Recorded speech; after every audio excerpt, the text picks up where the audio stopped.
Old Marley was as dead as a doornail. This must be distinctly understood, or nothing wonderful can come of this story I am going to relate.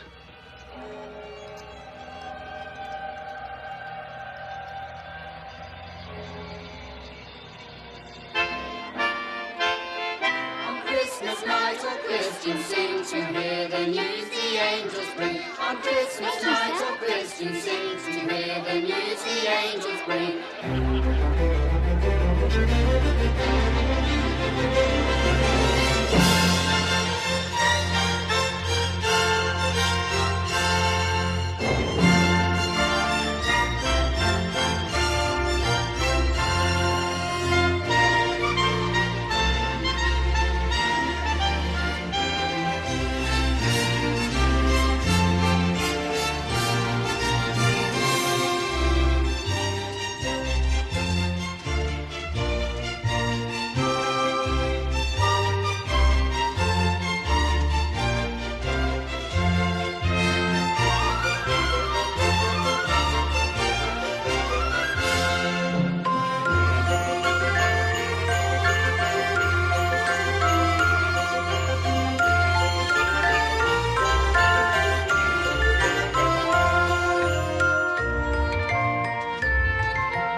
Years ago today.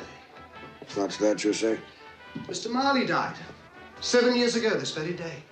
Would it be too much to ask that you return to the work for which I pay you so handsomely? Mr. Cratchit! The fire's gone cold, Mr. Scrooge. Come over here, Mr. Cratchit. What is this? A shirt. And this? A waistcoat. And this? A coat. These are garments, Mr. Cratchit. Garments were invented by the human race's protection against the cold. Once purchased, they may be used indefinitely for the purpose for which they are intended. Coal burns. Coal is momentary, and coal is costly. There will be no more coal burnt in this office today. Is that quite clear, Mr. Cratchit? Yes, sir. Now, please get back to work before I am forced to conclude that your services are no longer required. Yes, sir.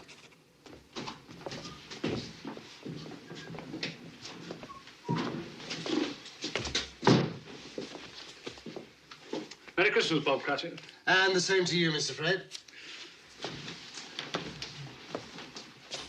Merry Christmas, Uncle. I said, Merry Christmas, Uncle. Humbug. Christmas a humbug, Uncle. Surely you don't mean that. I do. What's Christmas but a time for buying things for which you have no need, no money? Time for finding yourself a year older, not an hour richer. If I could work my will, every idiot who goes about with Merry Christmas on his lips should be boiled in his own pudding and buried with a stake of holly through his heart. Come now, Uncle. Neville, you keep Christmas in your way and let me keep it in mine. Keep it, but you don't keep it. Let me leave it alone, then. Much good it may do you. Much good it has done you. There are a great many things from which I might have derived good, from which I have not profited, I dare say. Christmas among the rest. But I've always thought of Christmas time when it comes round as a good time, a kindly, forgiving, charitable time. A time when men and women seem by one consent to open their shut-up hearts freely to their fellow creatures. And so Uncle Otis never put a scrap of gold or silver into my pocket. I do believe that it has done me good. And I say, God bless it.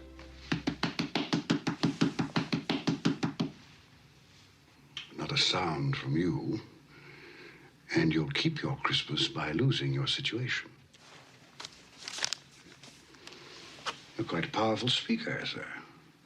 I wonder you don't go into Parliament. Please don't be angry, Uncle. Come, dine with us tomorrow. Dine? I'd see myself in hell for it. It would be a great joy to me.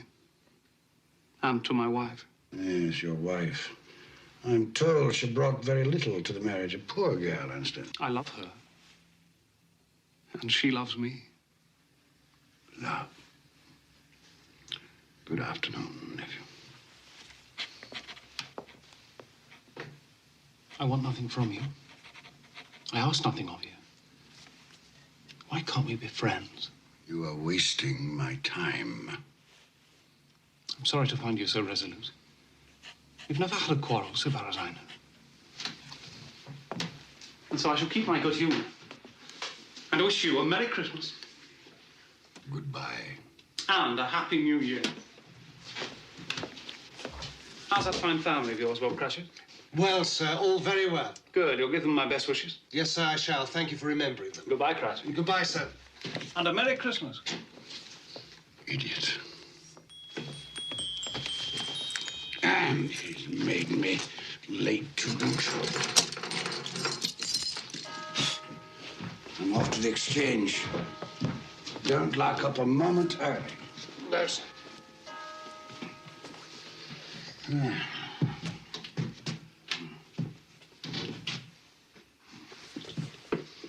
You'll want all day tomorrow, I suppose. If it's quite convenient, sir. It's not convenient. And it's not fair. If I were to hold back half a crown from your pay for it, you'd think yourself ill-used, I'll be bound. But you don't think me ill-used when I pay a day's wages for no work. Christmas comes but once a year, sir. Poor excuse for picking a man's pocket every 25th of December.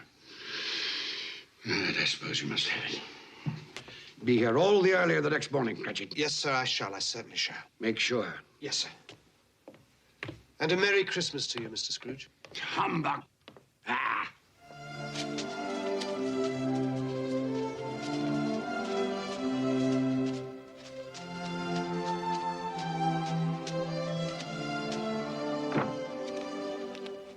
Merry Christmas, Mr. Scrooge. Don't beg on this corner, boy. I'm not begging, sir. I'm Tim Cratchit. I'm waiting for my father. Tim Cratchit, huh? Well, then you'll have a long wait, won't you? Thank you, sir. Humbug.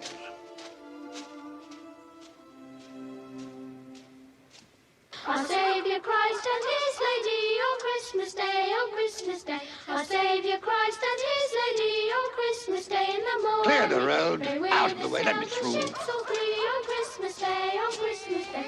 They with us sail the ships all free on Christmas Day in the morning. His reason weak, his anger sharp, and sorrow all his pain. He went to church but once a year, and that was Christmas Day. So grant us all a change of heart, rejoice for Mary's son. Pray peace on earth to all mankind, God bless us everyone. Pay 80 for January, pay 80 for January. Any open market? Any open market? Buying here, buying. Ah, Ebenezer. We were afraid you weren't coming. It's almost closing, sir. Well, I'm here, aren't I? I said you'd be here. Didn't I say Ebenezer Scrooge would be here? I knew you'd change your mind. Right, I have changed my mind. Oh, good, then you'll take our bid. The price has gone up. Gone up? But that's not possible. If you want my corn, gentlemen, you must meet my quote. Plus 5% for the delay. It's outrageous, Scrooge. You'll be left with a warehouse stuffed with corn. Well, that's my affair, isn't it? But if we pay your price, our bread will be dearer. The poor will suffer. Buy the corn someplace else. Good day, sir. Scrooge, a moment. We'll take your corn at the price you quoted yesterday. Too late. If you wait until tomorrow, it'll cost you another 5%. Damn it, Scrooge, it's not fair. No, but it's business. I'll give you a moment to make up your minds.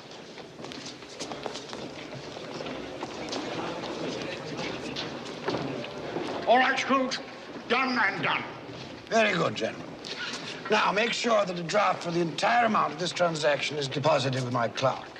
I don't ship until I have the cash in hand. Good day. Mr. Scrooge, I presume. Indeed you do, sir. You don't know us. Nor do I wish to. My name is Poole, and this is Mr. Hackett. Excellent. Now, if you'll allow me to pass. Let me explain, sir. At this festive season of the year, it seems desirable that those of us with means should make some slight provision for the poor and destitute who suffer greatly at this time. Provision? Are you seeking money from me, then? Many thousands are in want of common necessaries. Hundreds of thousands are in want of common comforts. Are there no prisons? Plenty of prisons. The workhouses, they still in operation? They are. I wish I could say they were not. The treadmill, the poorhouses, still in full vigor? All very busy, sir. I was afraid from what you said that something had stopped them in full force. A few of us are endeavoring to raise a fund to buy the poor some meat and drink and food and warmth. What can we put you down for, sir? Nothing. You wish to be anonymous? I wish to be left alone. Since you asked me what I wish, gentlemen, that is my answer. I don't make merry myself at Christmas, and I can't afford to make idle people merry. My taxes help to support the public institutions which I have mentioned, and they cost enough. Those who are badly off must go there. Many can't go there, and many would rather die. If they would rather die, perhaps they had better do so, and decrease the surplus population. Surely you don't mean that, sir. With all my heart. Now, if you will go about your business, gentlemen, and allow me to go about mine. Good day.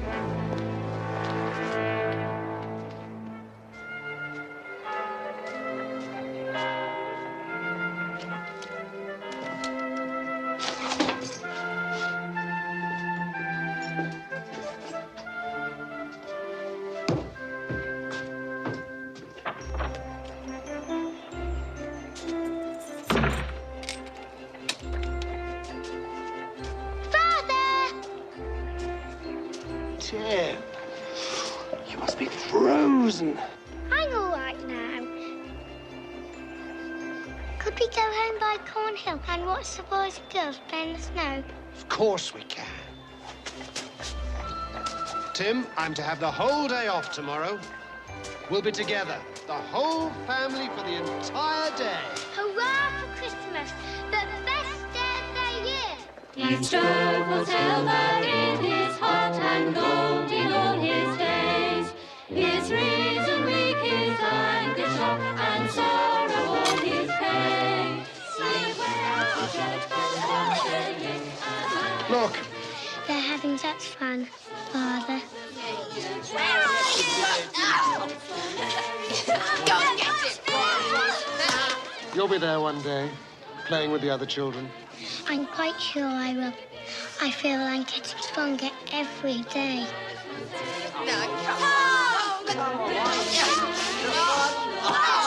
We must go home now. Your mother will be waiting for us. Yes, it's time to go home.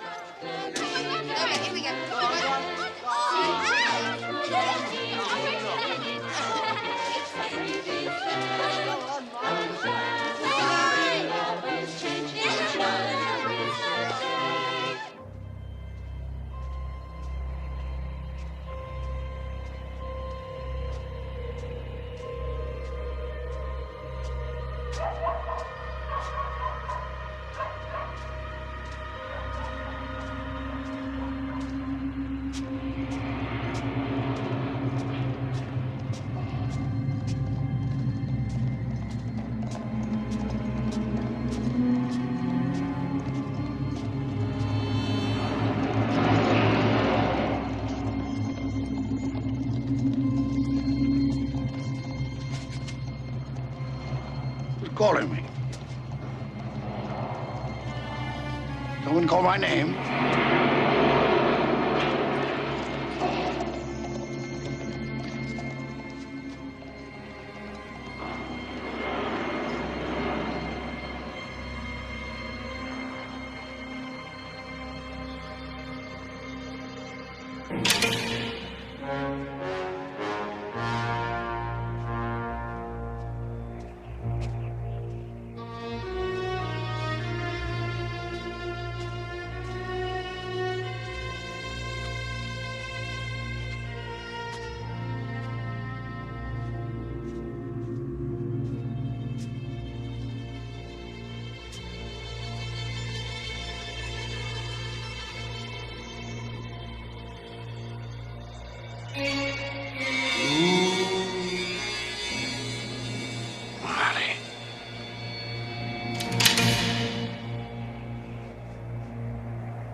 Sanmak istemem bileyim.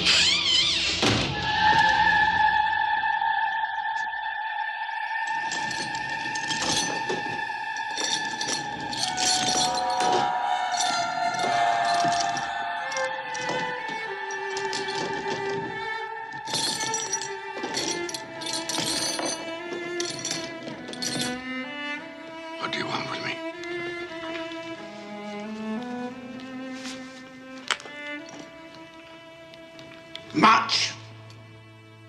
Who are you? Ask me who I was.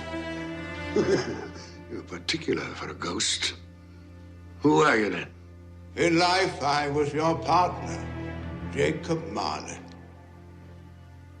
Can you sit down? I can. Well, do it then.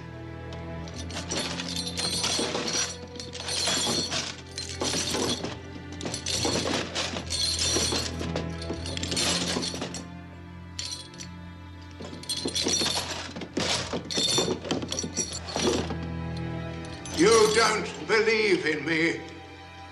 I don't.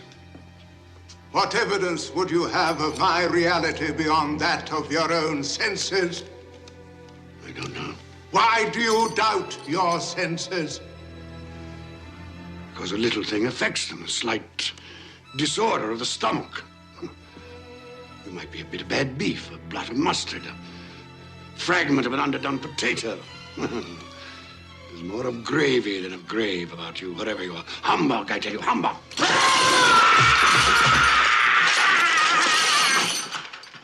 Mercy. Dreadful apparition. Why do you trouble me? Man of the worldly mind, do you believe in me or not? I do, I must. But why do spirits walk the earth? Why do you come to me? It is required of every man that the spirit within him should walk abroad among his fellow men and travel far and wide. And if that spirit goes not forth in life, it is condemned to do so after death. It is doomed to wander through the world and witness what it cannot share, but might have shared, and turn to happiness. The chain. Tell me why. I wear the chain I forged in life. I made it link by link and yard by yard. Is its pattern strange to you? Or would you know the weight and length of the strong coil you bear yourself? It was as full, as heavy, and as long as this 7 Christmas Eves ago, you have labored on it since. It is a ponderous chain. I see no chain. Mine were invisible until the day of my death, as yours shall be. Jacob, tell me more. Speak comfort to me. I have none to give. My spirit never walked beyond our counting house. In life, my spirit never roved beyond the narrow limits of our money-changing hole. No doubt of that. You always were a good man of business. Business? Mankind was my business. The common welfare was my business. Charity, mercy, forbearance, and benevolence were all my business. The dealings of my trade were but a drop of water in the comprehensive ocean of my bitterness. I'm sorry for you, Jacob. Is there anything I can do for you? For me? Nay, it is too late. But I have come for your sake, Ebenezer. Have you? Well, you always were a good friend. As part of my penance, I have been sent to warn you. And so you have? And to offer you a hope and chance of escaping my fate. You will be haunted by 3 spirits. 3 spirits? Is that the chance and hope you mentioned? It is. Well, in that case, I think I'd rather not. Expect the first tonight, when the bell tolls 1. Couldn't they all come at the same time, Jacob, and have it over? Expect the second on the stroke of 2. The third, more mercurial, shall appear in his own good time.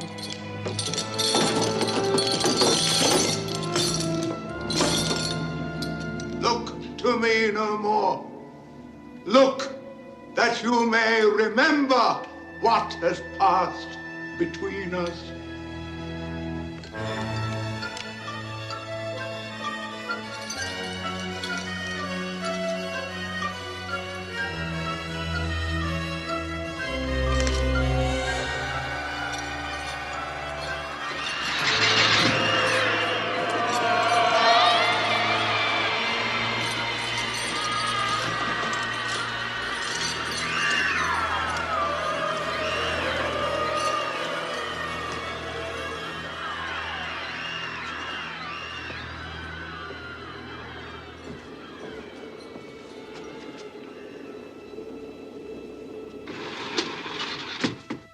Humbug.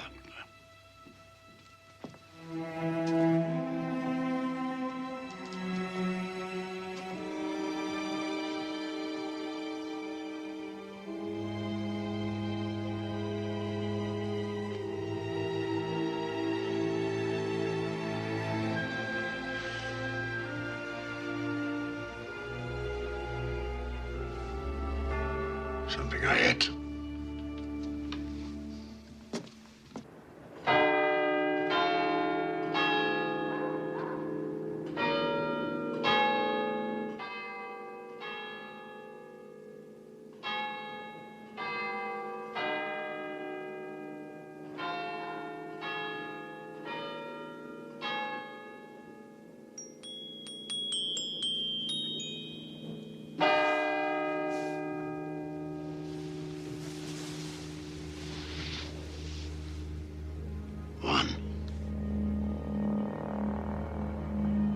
What was it Marley said?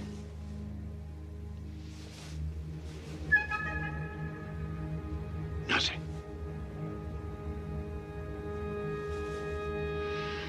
Just a dream, then.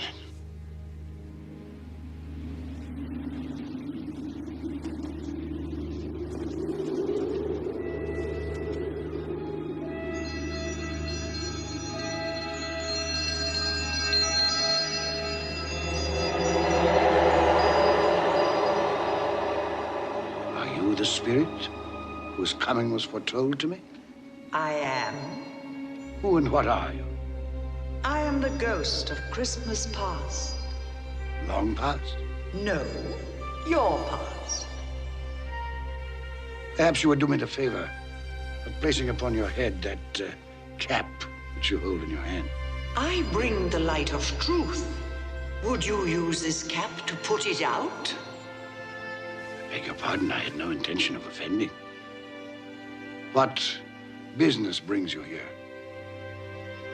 It is for your welfare that I appear. I can think of no greater welfare than a night of uninterrupted sleep. Be careful, Ebenezer Scrooge. I speak of your reclamation. Well, if it's reclamation, then let's get on with it. Come.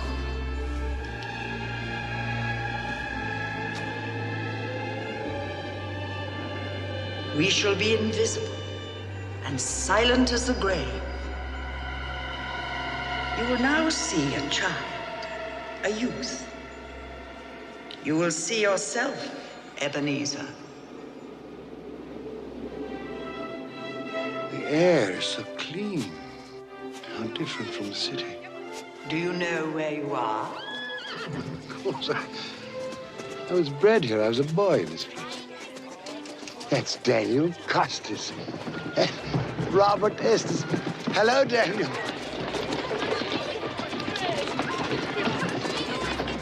The big one there, that's David Tyler. David, look here, it's Ebenezer. I told you, Ebenezer. They can't hear you. How happy they all seem. That's right, they do. Yes, well, it's time to move on. Come along, Ebenezer. You know the way. I could walk it blindfolded. Your school. I remember. And it's Christmas Day. There's a boy in there, neglected. The boy is deserted by his friends and his family. His mother is dead. His father holds him a grudge. Why does his father hold him a grudge? She died in childbirth. his birth. Weep for the boy, if the tears will come. He has his friends, even on this day. From his beloved books. There's Ali Baba, dear old honest Ali Baba. And the Sultan's groom, turned upside down with the genie. But not a real child to talk to. Not a living person. Robinson Crusoe, not real. And Friday, and the parrot with green body and yellow tail, not real. He made do, this boy. Let us see another Christmas Day. When you were a youth. Fan. Fan! Dear, dear brother! I've come to bring you home, dear brother. To bring you home.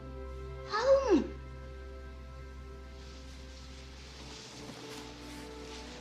Home, little Fan. Yes. Home for good and all. Father's much kinder than he used to be. He spoke to me so gently one dear night that I was not afraid to ask once more if you might come home. And he said, yes, you should. And sent me in a coach to bring you.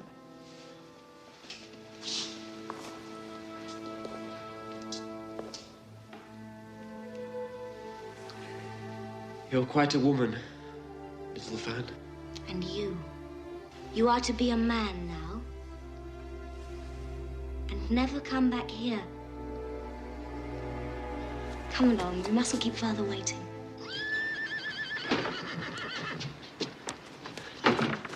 Father! There, boy, there.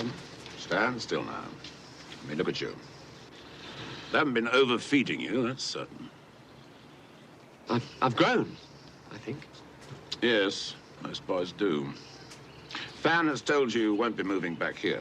Yes, sir. It's time you made your way in the world. I've arranged an apprenticeship for you. You'll move into Mr. Fezziwig's establishment in 3 days' time. 3 days, Father. I'd hoped we'd have my brother home for longer. Longer? 3 days is quite long enough for both of us. Don't you think, Ebenezer? Yes, sir. Quite long enough. You finished back there? All safe and secure, sir. The carriage, Fan. On our way. Into the carriage, boy.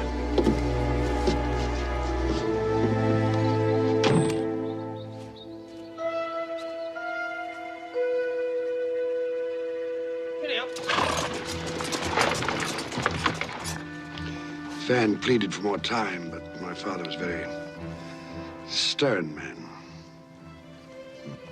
Fan. She died a young woman. She had such a generous nature. Yes, too young. Old enough to bear a child. One son, Fred, your nephew, Fred Hollowell, yes. who bears a strong resemblance to your sister. Does he? I never noticed. You never noticed? I'm beginning to think you've gone through life with your eyes closed. Open them. Open them wide.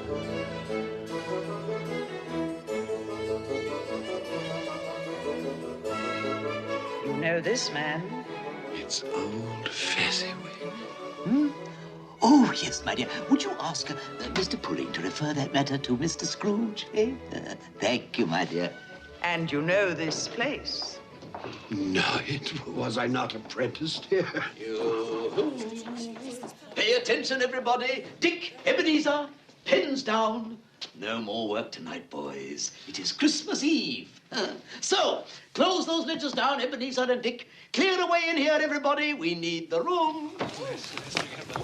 Here we go, lad. You'll enjoy yourself tonight, Master Ebenezer. That is an order. Yes, sir, I'll try. Well, put your heart in it. You put enough of yourself into your work, and I have nothing but praise for the way you've discharged your duties. But you're young, eh? There's more to life than bolts of cloth and musty old ledgers, eh? It's Mrs. Fezziwig and the 3 daughters and their suitors. Happy Christmas to you all. Merry Christmas. And Belle. had forgotten how beautiful she was.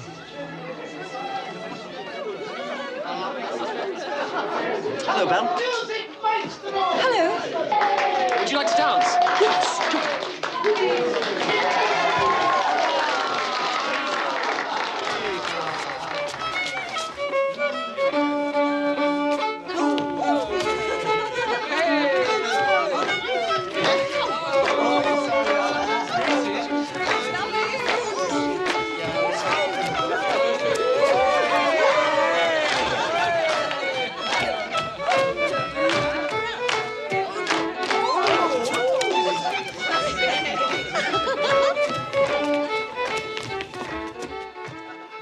How long since you danced, Ebenezer?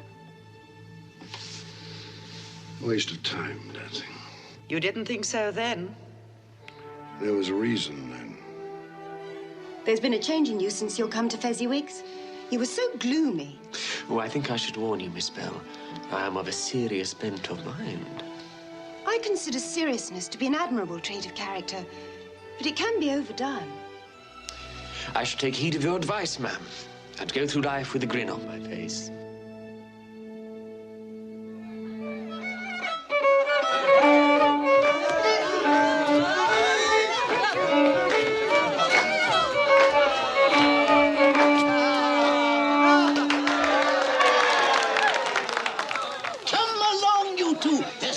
Sir Roger de Coverley. Time enough to sample the punch when you're old and fat like me, eh? Oh, I'd best partner my wife before that young scamp goes dancing off with her. Oh, what a difference it makes, Ebenezer, to travel the rough road of life with the right female to help bear the burden, eh? What a lucky man I am! Shall we join the others, Ebenezer? My pleasure, Miss Bell.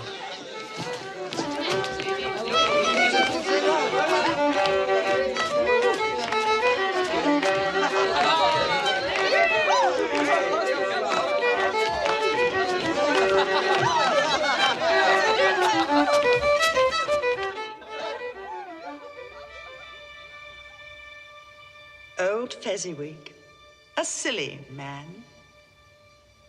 Silly? Why silly? What did he do, after all, to deserve the praises of those apprentices? Spent a few pounds, danced like a monkey, beamed a great smile.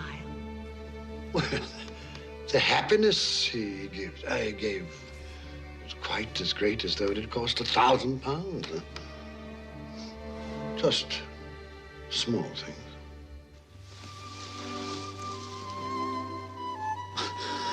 Bell? Are you in love, Ebenezer? The thought had occurred to me. She's too good for you. One day, when I've made my fortune, then I'll deserve her. It was a night never to be forgotten. Never. But you did forget, often. No? Look, another Christmas Eve, delayed by the pressure of business. Do you remember? No.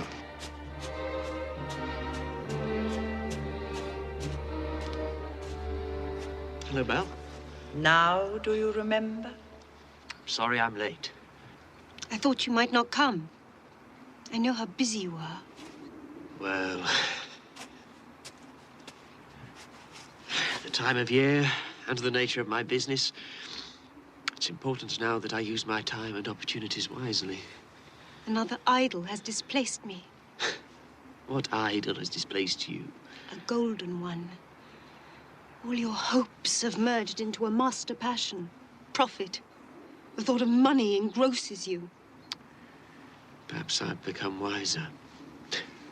But I've not changed towards you. Our contract is an old one. It was made when we were young and our prospects limited. How often I've thought of those times. If there had been no understanding between us, would you seek me out and try to win me now? A dowerless girl with nothing but myself to bring to a marriage. You have no answer. You think I would not, then? Oh, Ebenezer, what a safe and terrible answer. So characteristic of the careful man. Ebenezer, I release you. You are a free man. I let you go with a full heart. May you be happy in the life you have chosen.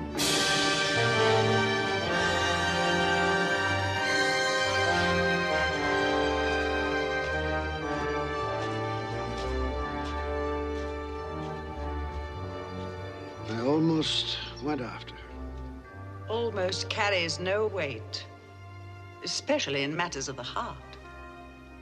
And you did have a heart, didn't you, Ebenezer? Why didn't you follow her? Upon his death, my father left me a small inheritance. Belle wished to be married, insisting that we could get along on very little. But I wanted something more for both of us. So I lent out that money, laid the foundations for financial success, which I have achieved, I may add. Congratulations. Well, thank you not to sneer. Spirit, show me no more. Conduct me home. You have explained what you gained. Now I will show you what you have lost. Belle. Yes, Belle. And those are her children. Oh, darling, he's wonderful, isn't he? Oh, Lord, what a brood.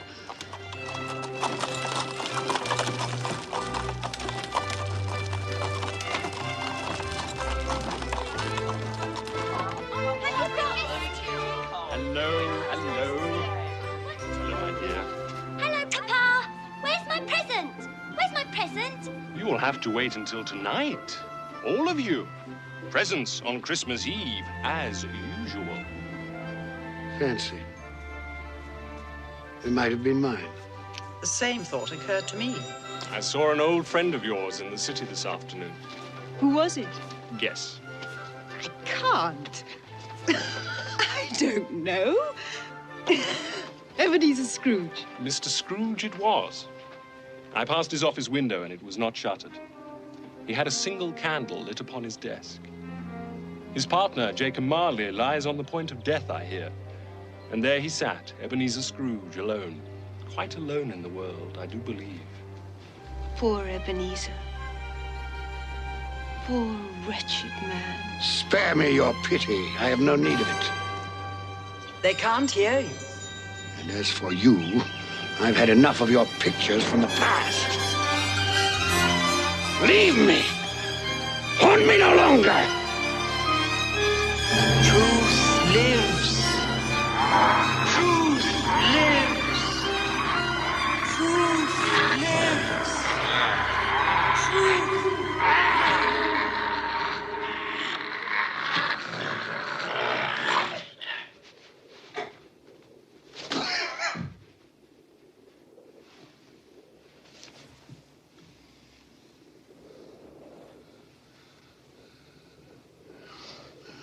A nightmare.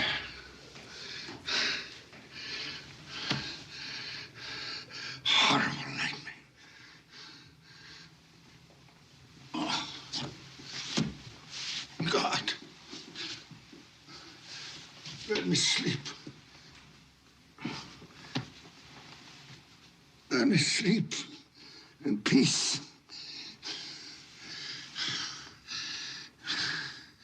Peace.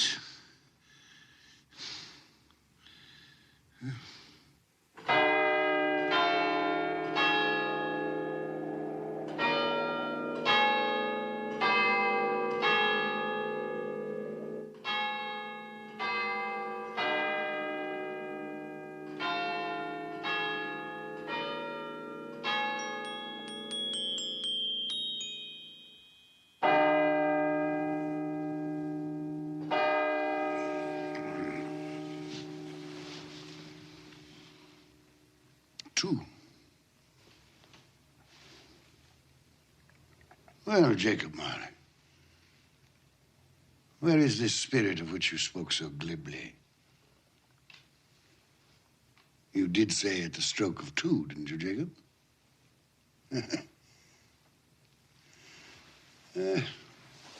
mistaken in death, as you were in life, old partner.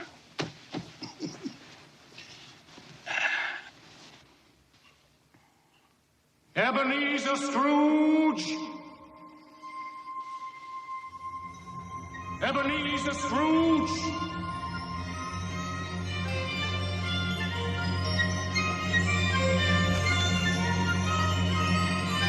Come in! I intend to.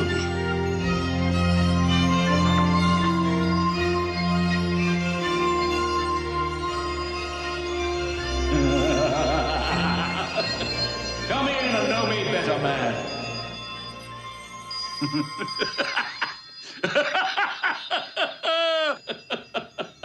You've never seen the likes of me before, eh? It's quite true, I have not. You never walked forth with any of the younger members of my family? No, not that I remember. Nor any of my elder brothers born these later years? I'm afraid not, no. Do you have many brothers, Spirit? Over 1,800! Tremendous family to provide for. Take hold of my robe, Ebenezer Scrooge.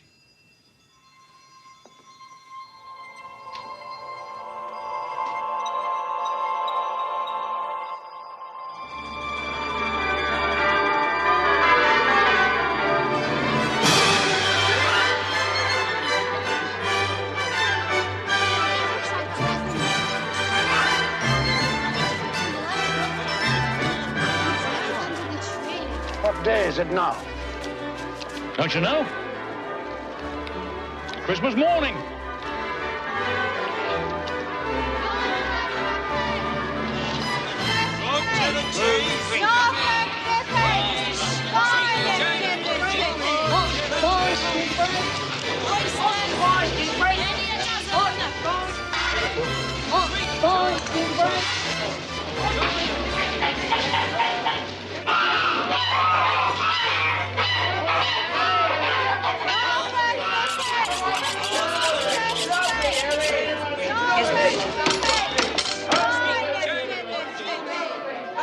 There's a lot of buying, isn't there?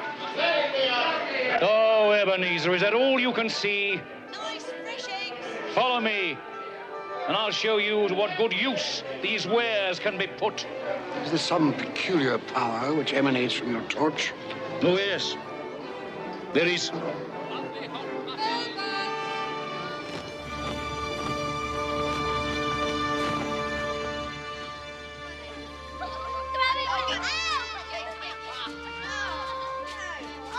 Do you know this house? I can't say I do. It is the house of Bob Cratchit. Is he? Well, he does very well on 15 bob a week. Shall we go in? I wouldn't want to disturb.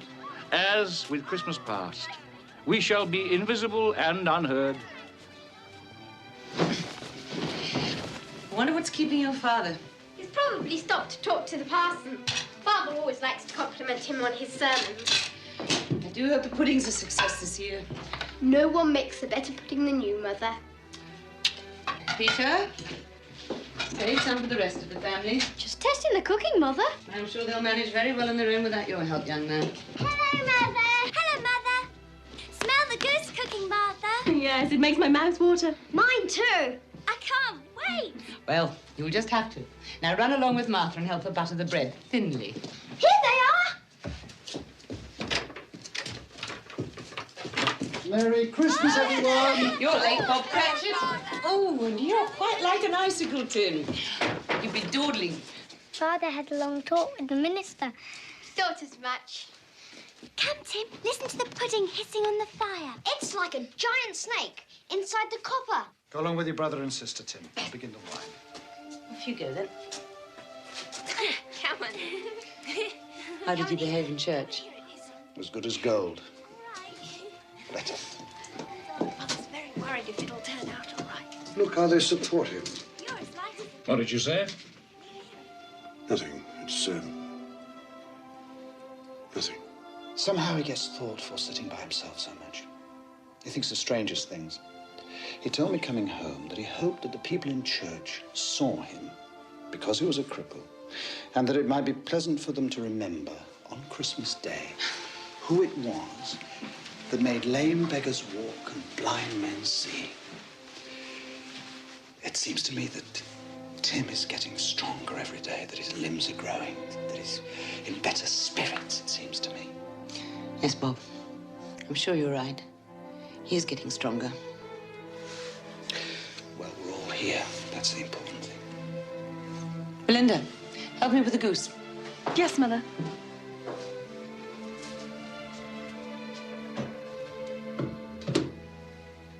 Peter, I have some good news for you. I met by chance this morning at church a fine gentleman, Fred Hollywell by name.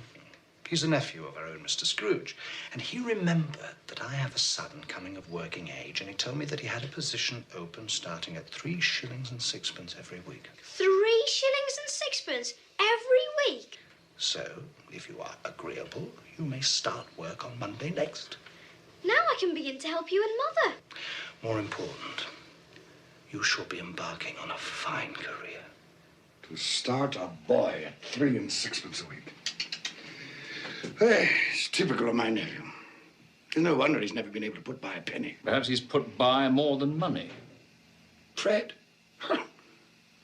He's doing this to spite me, you know? Employing the son of my employee at an exorbitant wage.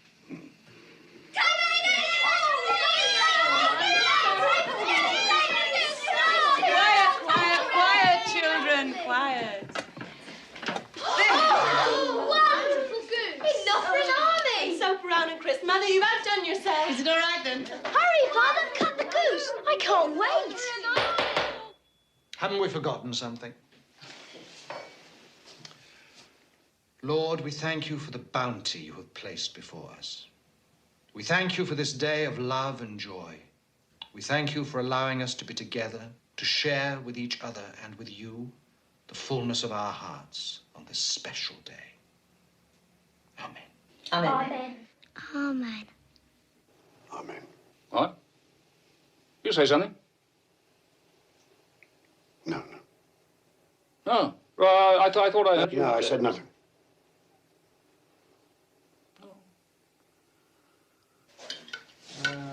Peter. Alice. Linda. Potato, Alice? A very small goose. It's all Bob Cratchit can afford. Me. Are we all served? Yes. Yes, Then let's begin. And a Merry Christmas to us all. A Merry Christmas to us all. And God bless us, everyone.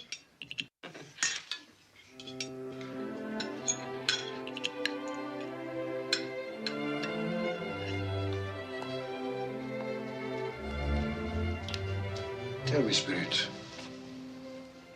will he live? I see a vacant place at this table. I see a crutch without an owner, carefully preserved.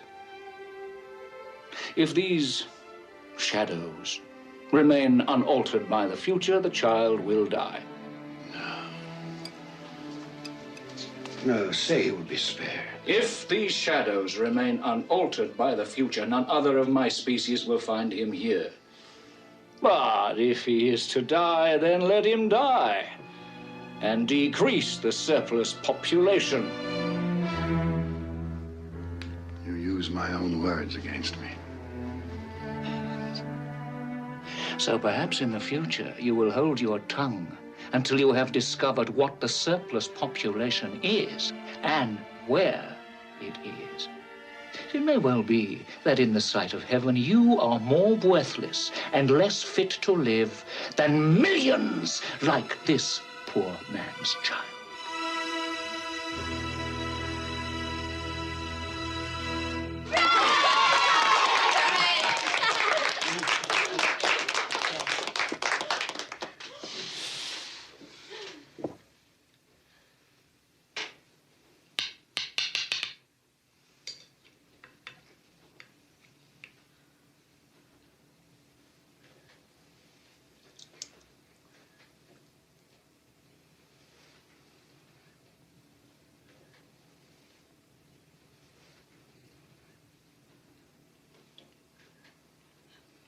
triumph, my dear. Another triumph. I told you so, Mother. Well, it's a success. What a relief for Mrs. Cratchit. Now their feast is over. Not quite. Just one more ceremonious moment. Look.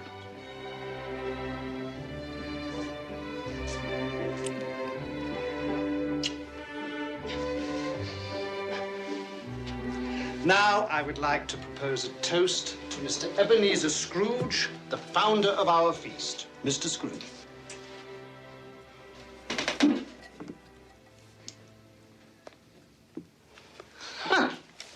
The founder of our feast, indeed. I wish I had him here. I'd give him a piece of my mind to feast upon and hope he had a good appetite for it. My dear, the children, it's Christmas Day. It should be Christmas Day, when one would drink the health of such a stingy, odious, mean, hard, unfeeling man as Mr. Ebenezer Scrooge. My dear, have some charity.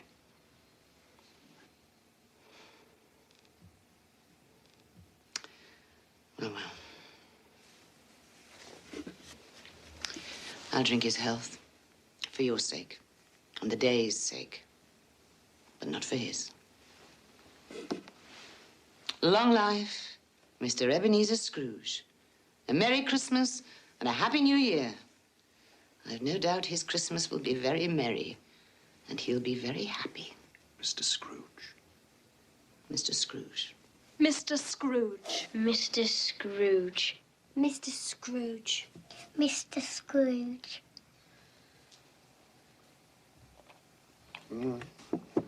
He's made a point, Bob Cratchit has.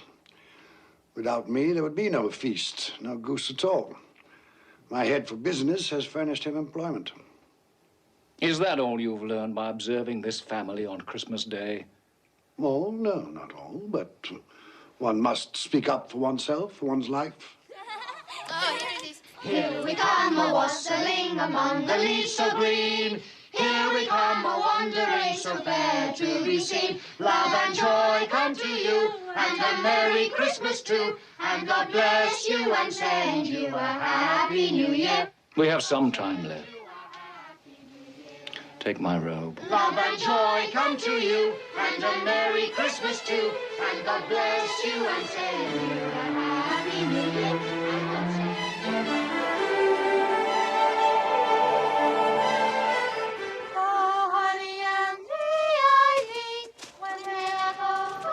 Where are we now? Just a street. Any street. This house. We'll go in here. Think it might amuse you. I'm in no mood to be amused.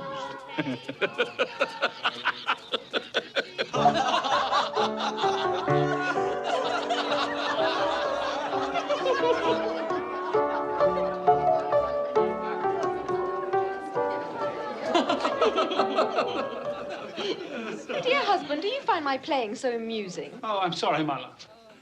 I was thinking of his face yesterday. Humbug, he said. Humbug. He said that Christmas was a humbug. He believed it, too. I'd very much like to meet your uncle, sir. The droll way in which you portray him tickles my heart. He's a comical fellow. But not so pleasant as he might be. His offences carry their own punishment. Dear brother-in-law, it's said he's very rich. Yes, well, that is very true. But his wealth is of no use to him. He doesn't do any good with it. He doesn't even make himself comfortable with it. I must squander it. That's what you mean by comfortable. You mustn't argue with those we visit. It's useless and even tactless. Tact is a quality I despise. That I can see. I have no patience with him. Well, I have, and I feel sorry for him. Sorry for me. Who suffers from his ill whims? Himself, always. Here, he takes it in his heart to dislike us and not come and dine with us. And he loses a very good dinner indeed. The reason that I talk about my uncle so is that my mother, God rest her saintly soul, was very fond of him. She loved him. It's true. Fan loved me, and I her. Dear Fan. I wish she were alive today. Fred looks very like her. Yes, I've been reminded of that just recently. I was only going to say that the consequences of his taking a dislike to us and not making merry with us is that he loses some pleasant moments, which could do him no harm. And I mean to give him the same chance every year, whether he likes it or not. And every year he'll say, Christmas. Bah! Come, my dear, we must see to our guests. Hello there. Would you like some noodles? Boys, can't hear myself think. Well, they seem to be happy. Well, I suppose that free food and drink would be an occasion for pleasure to most people. Happy in each other's company, I mean. Everyone, hush there. We shall have a game, a word game. Huh? Yes, a game. What should it be? Does everyone know the rules to similes? All right, everyone. Now, you shall each have 5 seconds to answer. I'll ask the question. Mr. Topper, you'll keep count. Well, I shall do my best. Now, you'll each have 5 seconds to answer. If you fail to give an acceptable answer within that time, then you must each stand behind your chair. Last one who's seated wins the prize. Fred, don't go on so. Just begin. Oh, I'm sorry, my love. Yes, I shall. Yes, I shall. Now, proud as. Proud as a peacock. Dry as. As a bone. Plump as. My wife. Sorry, just a little joke. Plump as... 1. 2 seconds. A partridge. Quick as. Wind. No. 1, 2, 3, 4, 5. A wink, you idiot. Ebenezer, shh. You said you could neither see nor hear us. That's quite true. Oh, yes, sorry. Even I forget the regulations sometime. After all, I do not come back very often. Shh, I'm trying to listen to the game. Modest as. A maiden. No. Well, I'm sure it's a well-known simile. Well, I was thinking of modest as a violet. Right. However, I will accept your answer. Janet. Attend. Tight as. Tight as... A drum. Anyone knows that. Tight as. Not very bright, my nephew's wife. Tight as your Uncle Scrooge's purse strings. Oh, Janet, that's quite wrong. And your time is up. You've lost and you must stand behind your chair. Tight as a drum. That's what I was thinking of. Good for you, Fred. The boy's got a head on his shoulders. And as for the laughter at my expense, Spirit, I'm inclined to overlook it in view of the general gaiety of the evening. It is now time to leave this pleasant scene. We have one more visit to make before my time is done. Take hold of my robe. Sly as. A fox! Yes. Red as. Red as a rose. Yeah. Silent as. The night. No. A mouse. Not at all. No, I know. The grave. Where are we now? I'm sure I don't know this place. The name would mean nothing to you. It's a place, like many in this world.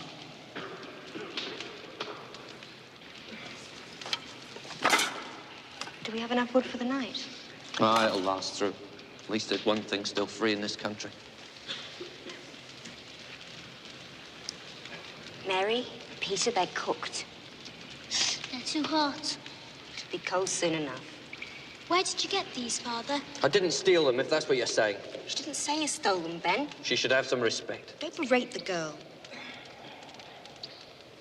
They fell from a cart into the road. Your father's not a thief, girl. Not yet.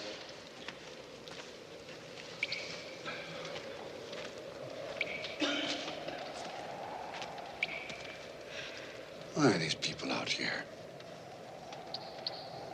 Men and women in rags, children eating scraps. They're institutions. Have you visited any of them, these institutions you speak of? No, I'm taxed for them. Isn't that enough? Is it?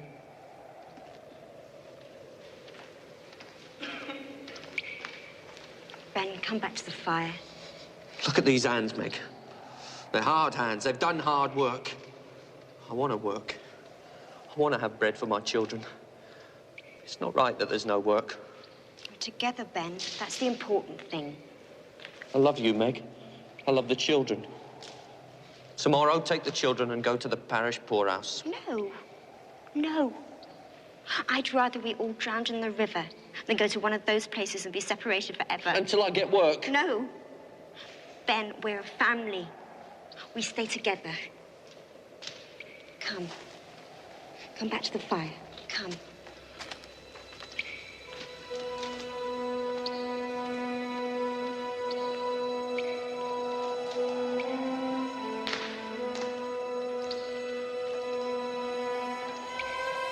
How do you show me this? What has it to do with me? Are they not of the human race? Look here, beneath my robe.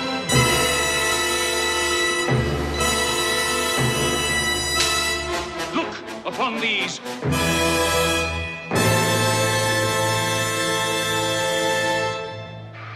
What are they? They are your children.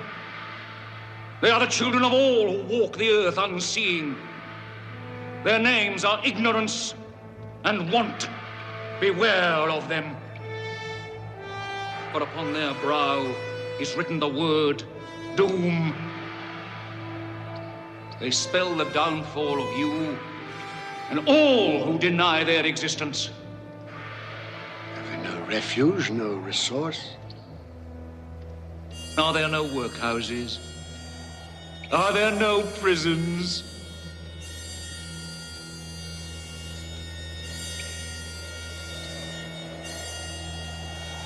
Cover them.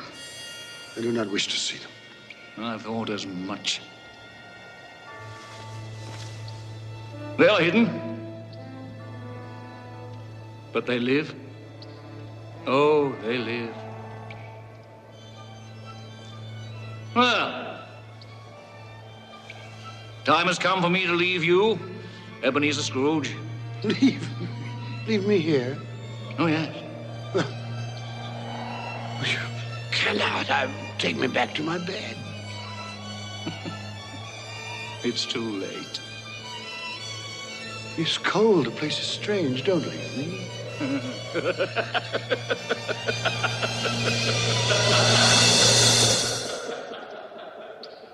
Spirit. Come back. I wish to talk.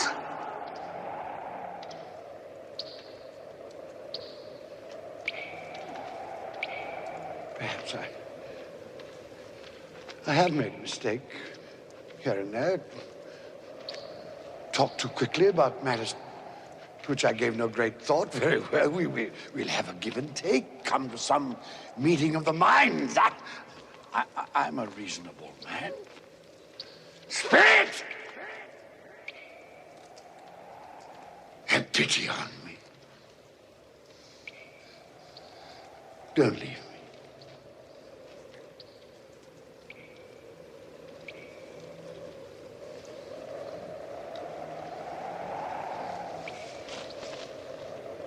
What have I done to be abandoned like this? What?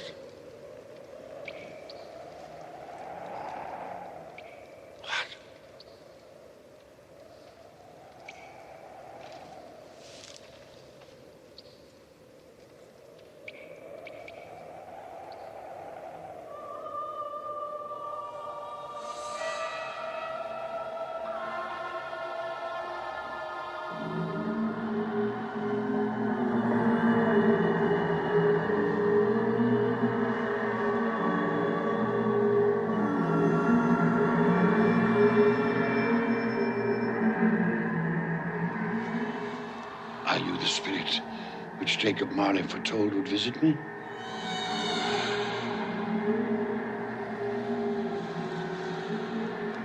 And I am in the presence of the ghost of Christmas yet to come, am I not?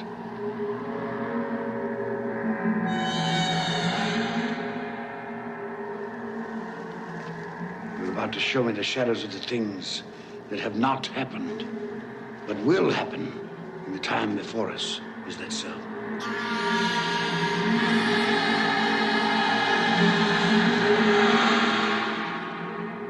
fear you.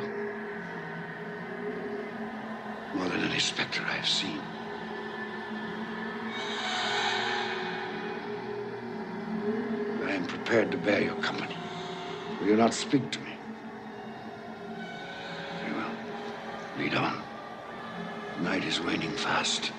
Time is precious to me.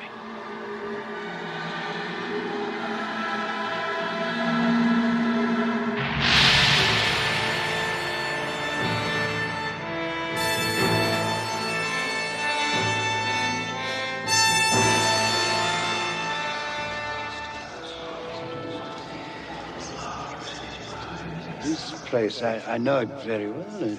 The Exchange, it's like a second home to me.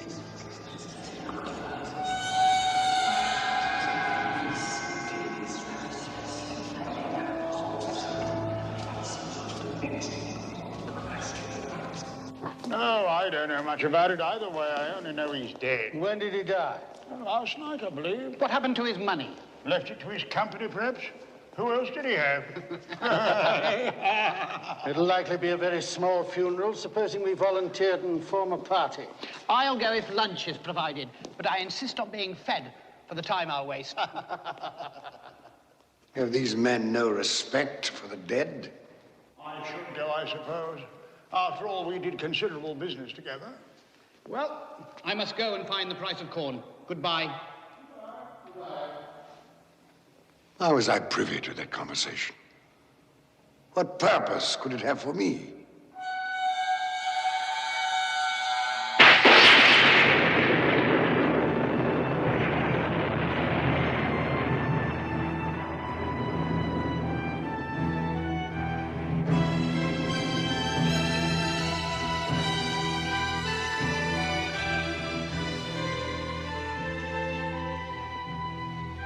Merciful heavens, what is this?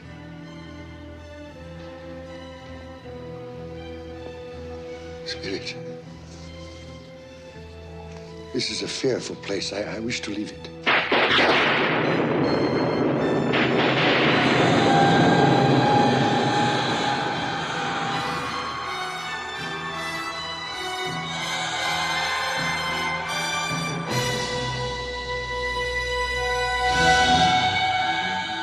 No, I will not.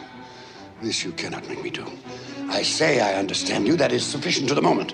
Furthermore, there must be someone in this city who feels some emotion because of this man's death. I demand to see that person.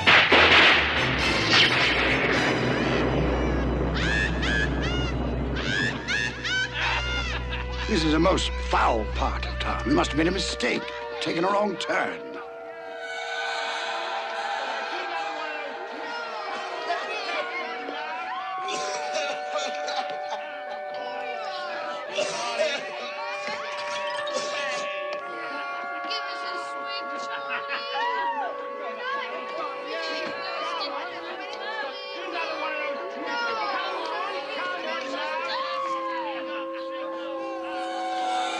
In there? I have no business to transact in there.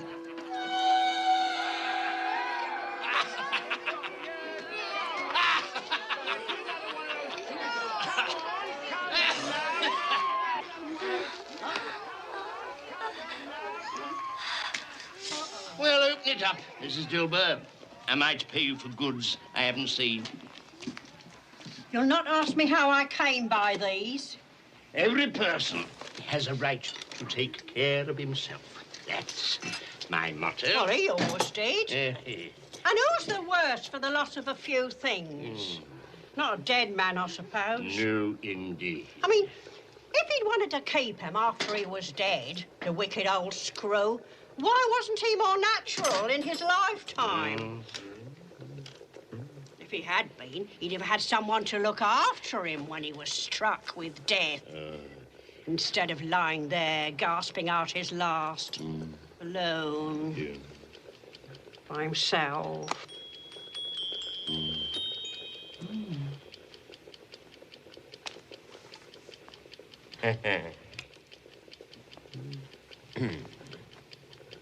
Those are my things. She's stolen my things. I'll have her before a magistrate. What do you call these?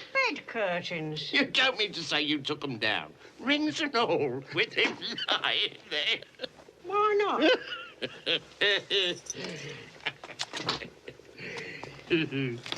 And don't get wax on his blankets. His blankets?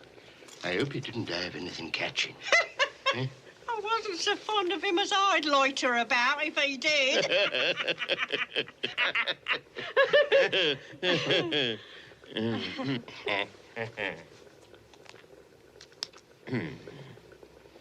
Well, what's your offer then?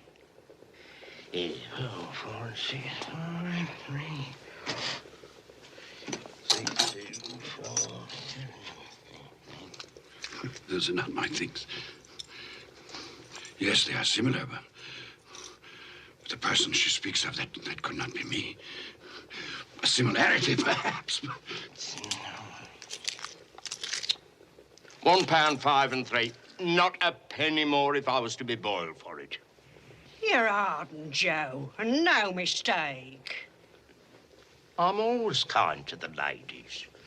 That's the way I ruin myself. Spirit, what perversity is this? I asked to see some emotion in connection with this man's death. You show me only greed and avarice. Let me see some tenderness, some depth of feeling.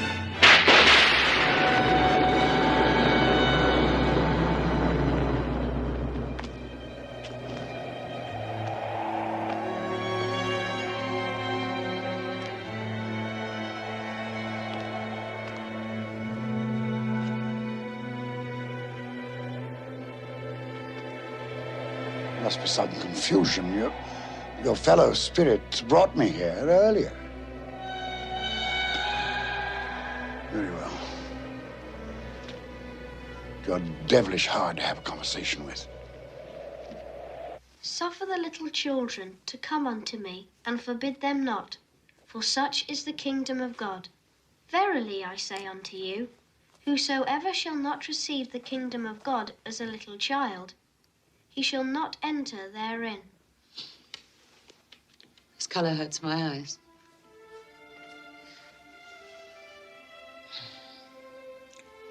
It's better now. This work makes my eyes red. And I wouldn't show red eyes to your father when he comes home. Not for the world. It must be nearly his time. Past it, rather. I think he walks slower than he used to these last few evenings, Mother. Yet I've seen him walk home with Tiny Tim on his shoulders very fast indeed. And so have I. And so have I. And so have I. But he was very light to carry. And your father loved him so that there was no trouble. No trouble. There is your father now. Hello, Father.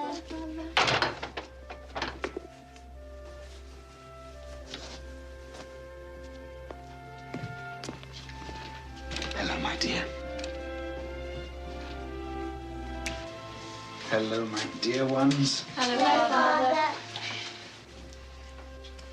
You're late. We were worried about you. I'm glad you're home, Father. I am too. You've become quite a little harmful. The reason that I'm late is because I walked by there today. Today? I couldn't keep away. It's so quiet and green. You shall see it on Sunday. We shall all go on Sunday. I promised him that every Sunday I would walk. My little child. My little child. Father, please don't grieve so. No, I'm sorry. I have all of you. A blessing to be thankful for. Do you know who I saw in the street today? Mr. Scrooge's nephew, Fred. And he greeted me in his usual cheerful way. And he saw that I was a little sad. He asked me what was distressing me. And when I told him, he said that he was heartily sorry for it. And, Robert, Tim is part of all of us. For his sake, we must go on living. So long as we love one another, he will always be alive. Yes, of course, Mattie. But however and whenever we are parted from one another, I'm sure that none of us will ever forget poor Tiny Tim. No, never, never, never. And when we recollect how patient he was and how mild, although he was but a little child, I'm sure that we will not easily quarrel among ourselves. I am a happy man. I am a truly happy man. I asked for tenderness and depth of feeling, and you've shown me that. Nothing more I need see. Take me home.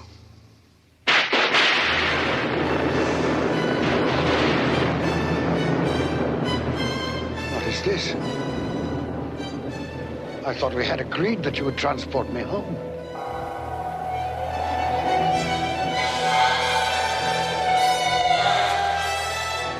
Inspector, something informs me that the moment of our parting is at hand. I know it, but I know not how. Tell me, what man was that whom we saw lying dead?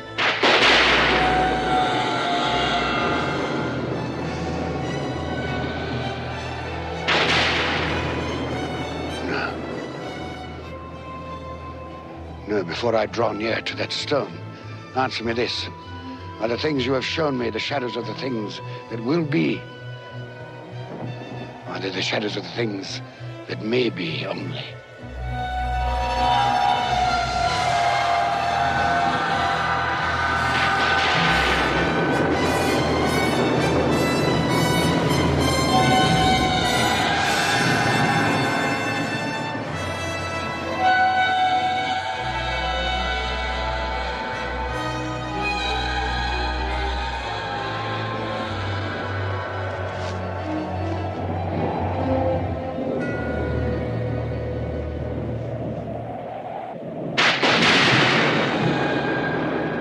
Men's courses will foreshadow certain ends. I accept it. But if those courses be departed from, the ends must change. Tell me that is so by what you show me.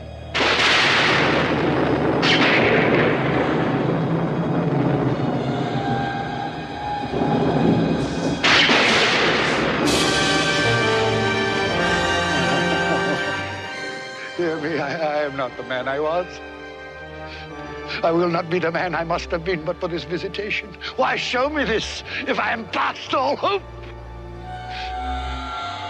Good Spirit, your nature intercedes for me and pities me. Say that I may change these things by an altered life. I will honor Christmas in my heart and try to keep it all the year. I will live in the past, present, and the future. The spirits of all three shall strive within me. I will not shut out the lessons that they teach. Tell me. Tell me that I may sponge away the writing on this stone. Spare me. Spare me.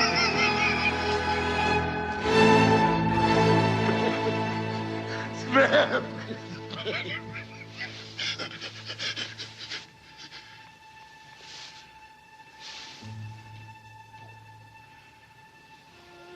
My own room.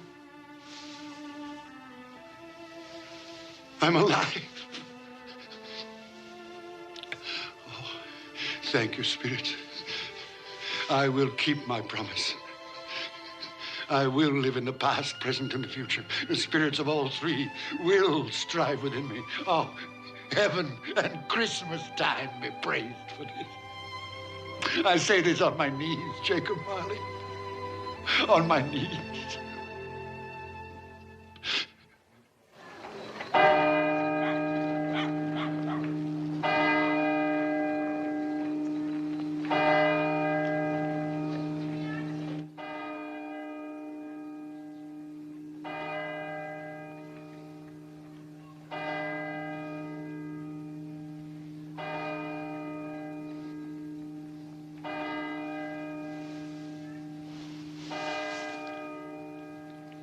9 o'clock.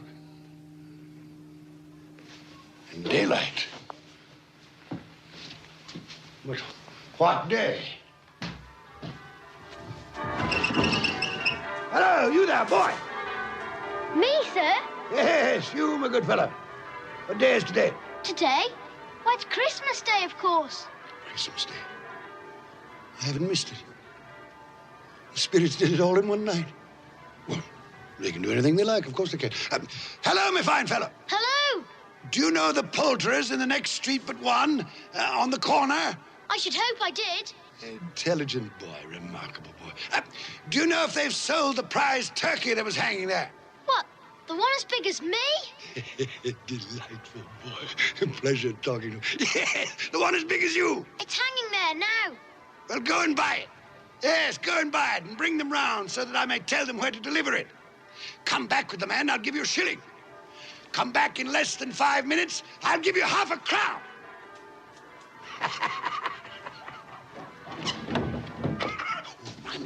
I must dress myself. So much to do. I don't want to lose any time. I was light as a feather. I'm as happy as an angel.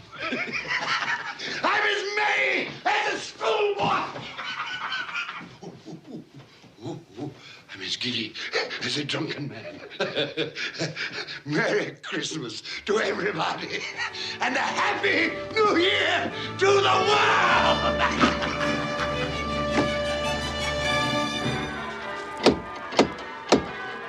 If this be a prank, boy, I'll box your ears. He was in that window. I swear it. Oh, there you are. This boy here says you wish to purchase this turkey here. Yes, quite right. Here's your half-crown for a service well rendered. Thank you, sir. Splendid boy. Now, here is an address and the price of the turkey. You'll take this fine bird to Bob Cratchit in Camden Town. The directions are all written down. You leave immediately this very moment. Yes, sir. You'll say only that it comes from a friend. And it must be there in time for Christmas dinner. It will be, sir. Good fellow. Here's a little something for your trouble. Oh, thank you, sir. Ah, here. Not at all. Offer you. Thank you, sir. Merry Christmas. Wonderful day.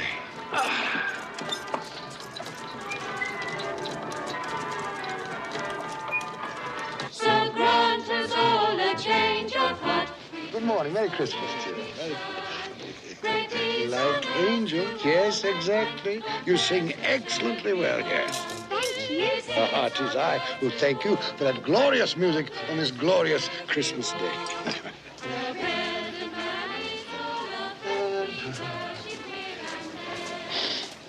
Good morning, gentlemen. Oh, gentlemen, good morning, gentlemen. Merry Christmas to you. Mr. Scrooge.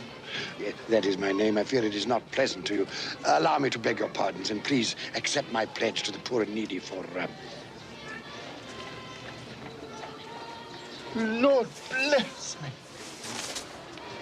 My dear Mr. Scrooge, are you quite serious?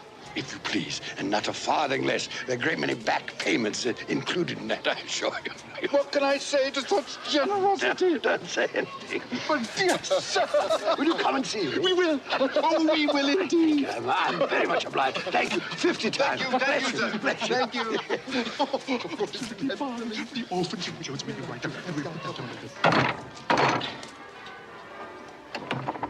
Yes? Bob Cratchit? Yes? This is for you. Well, there must be some mistake. You are Bob Cratchit? Yes.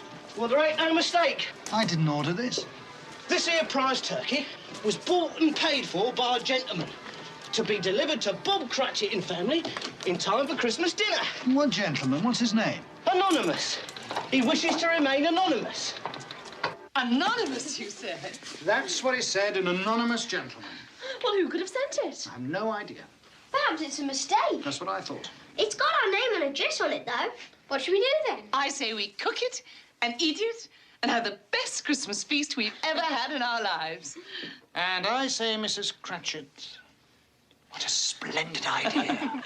And God bless us all, everyone. And God bless us all, everyone.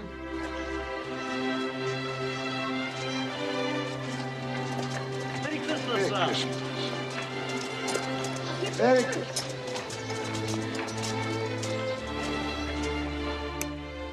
Oh, Fred. Oh, it's much too expensive. But do you like it? Oh, I love it. Oh, it's the most beautiful thing I've ever seen. Well then, it belongs upon your wrist, my darling. Merry Christmas. Oh, Fred, I do love you. Oh, and not just for this. I know. I know. Who can that be? Well, no one's expected this, have they? My God. It's Uncle Ebenezer.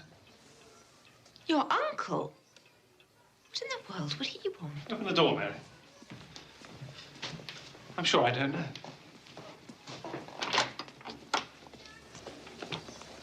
Fred, Uncle Ebenezer. may I come in? Yes, come in. Please. Thank you. Do come in. Good afternoon, madam. Merry Christmas to you. Merry Christmas to you. Oh, Uncle Ebenezer, this is my wife, Janet. Janet, this is Uncle Ebenezer. It's a pleasure. More like a surprise, wouldn't you say? Well, that, too. Well, that's quite true. Quite honestly, it is a surprise. When we spoke yesterday, you made it quite clear, it seemed to me, at least, that you had no intention of accepting my annual invitation. I made other things clear, too, didn't I, Fred? That Christmas was a humbug, a waste of time and money. A false and commercial festival, devoutly to be ignored.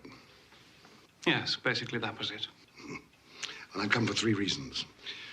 First, to beg your pardon for the things I said about Christmas. That was a humbug, Fred. Was it? I didn't know it then, but I know it now. Secondly, I've come to meet your wife. Well, here she is. Yes. And a very beautiful woman she is, too. Thank you.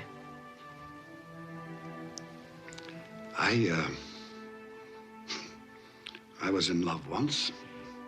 Would you believe that? Yes.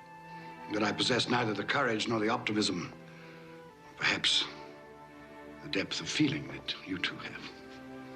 Thirdly, if the invitation to dine with you today is still in force, I accept. Of course it's still in force. Hurrah! I was sure that one day. You were sure, were you? Well, apparently you were right. Yes, I should like to dine with you and your friends. You'll be more than welcome. You like games, don't you? Yes. Yes, as a matter of fact, I do. Did you ever play Similes? It's one of our favorites. Perhaps we could play today. Quite possibly. I'm very good at it. And should the phrase tight as be thrown out, the answer is a drum. Why, yes, so it is. Good.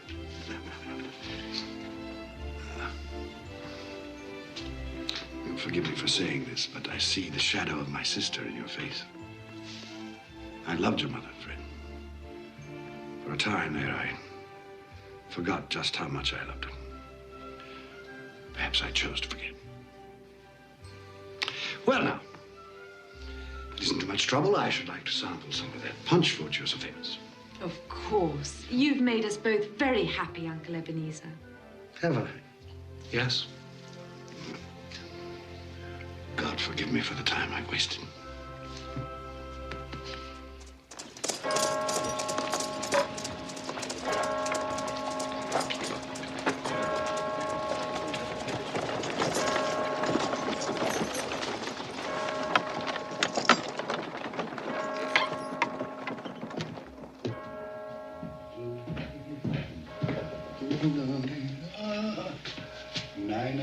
Late again, eh, Cratchit?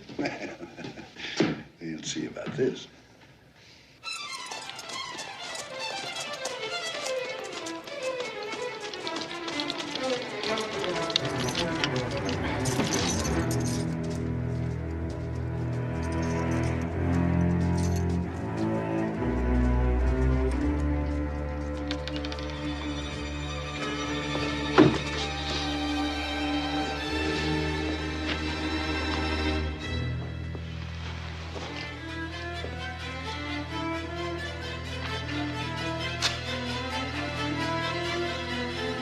Mr. Cratchit! Here, sir.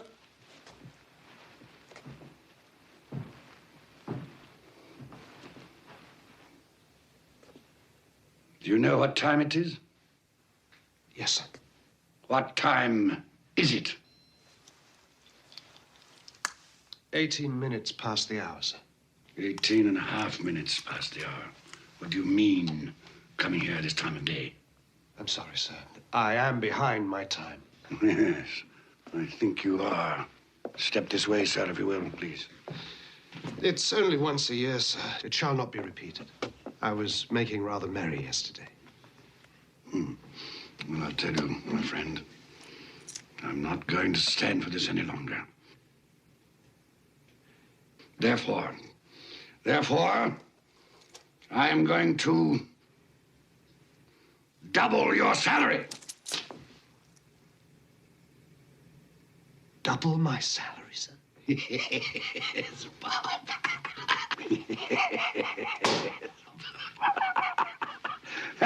A Merry Christmas to you. I'll double your salary for a start, and I'll endeavor to assist your family in any way I can. And Tim will walk again and grow stronger and stronger upon my life, he will. Well, we'll discuss the particulars this afternoon over a Christmas bowl.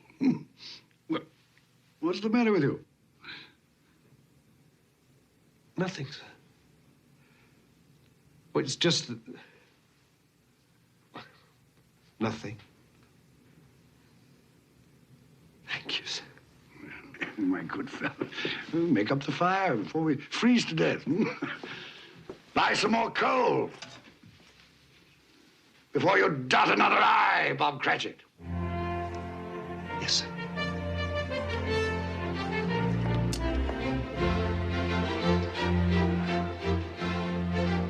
Ebenezer Scrooge was better than his word.